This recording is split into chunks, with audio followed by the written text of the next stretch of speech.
بسم اللہ الرحمن الرحیم۔ السلام علیکم۔ روزانہ واقعات سننے کے لیے اس چینل کو سبسکرائب کریں۔ حضرت ذوالقرنین کا اصل نام سکندر ہے۔ یہ حضرت خضر علیہ السلام کے خالہ زاد بھائی ہیں۔ حضرت خضر علیہ السلام ان کے وزیر اور جنگجو میں علم بردار رہے ہیں۔ یہ حضرت سام بن نوح علیہ السلام کی اولاد میں سے ہیں اور یہ ایک بڑھیا کے اکلوتے فرزند ہیں۔ حضرت ابراہیم خلیل اللہ علیہ السلام کے دست حق پرست پر اسلام قبول کر کے مدتوں ان کی صحبت میں رہے اور حضرت ابراہیم خلیل اللہ علیہ السلام نے ان کو کچھ وصیتیں بھی فرمائی تھیں۔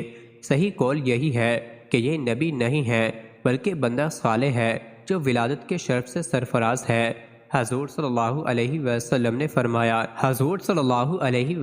نے فرمایا کہ یہ ذوالقرنین دو سینگوں والے کے لقب سے اس لیے مشہور ہو گئے کہ انہوں نے دنیا کے دو سینگوں یعنی دونوں کناروں کا چکر لگایا تھا، اور بعض کا قول یہ ہے کہ ان کے دور میں لوگوں کے دو قرن ختم ہو گئے، 100 برس کا ایک قرن ہوتا ہے، اور بعض کہتے ہیں کہ ان کے دو گیسوں تھے اس لیے ذوالقرنین کہلاتے ہیں، اور یہ بھی ایک قول ہے کہ ان کے تاج پر دو سینگ بنے ہوئے تھے، اور بعض اس کے قائل ہیں کہ خود ان کے سر پر دونوں طرف ابھار تھا جو سینگ جیسا نظر آتا تھا، اور بعضوں نے یہ وجہ بتائی کہ چونکہ ان کے باپ اور ماں نجیب الطرفین اور شریف زادہ تھے اس لیے لوگ ان کو ذوالقرنین کہنے لگے۔ واللہ تعالی عالم۔ اللہ تعالیٰ نے ان کو تمام روئے زمین کی بادشاہی عطا فرمائی تھی۔ دنیا میں کل 4 بادشاہ ایسے ہوئے ہیں جن کو پوری زمین کی پوری بادشاہی ملی۔ ان میں 2 مومن تھے اور 2 کافر۔ مومن تو حضرت سلیمان علیہ السلام اور ذوالقرنین ہیں، اور کافر ایک بخت نصر اور دوسرا نمرود ہے، اور تمام روئے زمین کے ایک 5ویں بادشاہ اس امت میں ہونے والے ہیں جن کا اس میں گرامی حضرت امام مہدی ہے۔ ایک سفر کے دوران حضرت ذوالقرنین سے لوگوں نے فریاد کی کہ آپ ہمیں یاجوج و ماجوج کے شر اور ان کی ایذا رسانیوں سے بچائیے، اور ان لوگوں نے اس کے عوض کچھ مال دینے کی پیشکش کی تو حضرت ذوالقرنین نے فرمایا کہ مجھے تمہارے مال کی ضرورت نہیں ہے، اللہ تعالیٰ نے مجھے سب کچھ دیا ہے، بس تم لوگ جسمانی محنت سے میری مدد کرو۔ چنانچہ آپ نے دونوں پہاڑوں کے درمیان بنیاد کھدوائی۔ جب پانی نکل آیا تو اس پر پگھلائے تانبے کے گارے سے پتھر جمائے گئے اور لوہے کے تختے نیچے اوپر چن کر ان کے درمیان میں لکڑی اور کوئلہ بھروا دیا اور اس میں آگ جلوا دی۔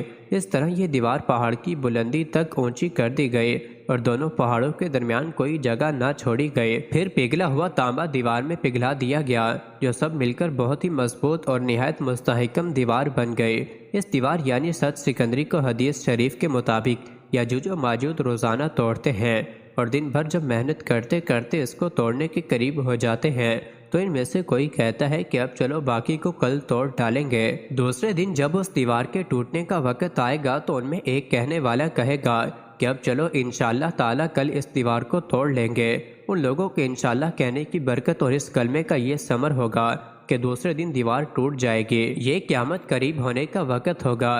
دیوار ٹوٹنے کے بعد یاجوج و ماجوج نکل پڑیں گے اور زمین میں ہر طرف فتنہ و فساد اور قتل و غارت کریں گے، چشموں اور تالابوں کا پانی پی ڈالیں گے، جانوروں اور درختوں کو کھا ڈالیں گے، زمین پر تمام جگہوں میں پھیل جائیں گے۔ مکہ مکرمہ و مدینہ طیبہ و بیت المقدس ان تینوں شہروں میں یہ داخل نہ ہو سکیں گے۔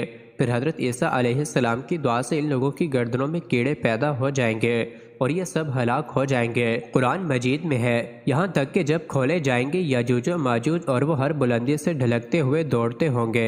مزید ایسی ہی ویڈیوز کے لیے چینل کو ضرور سبسکرائب کریں۔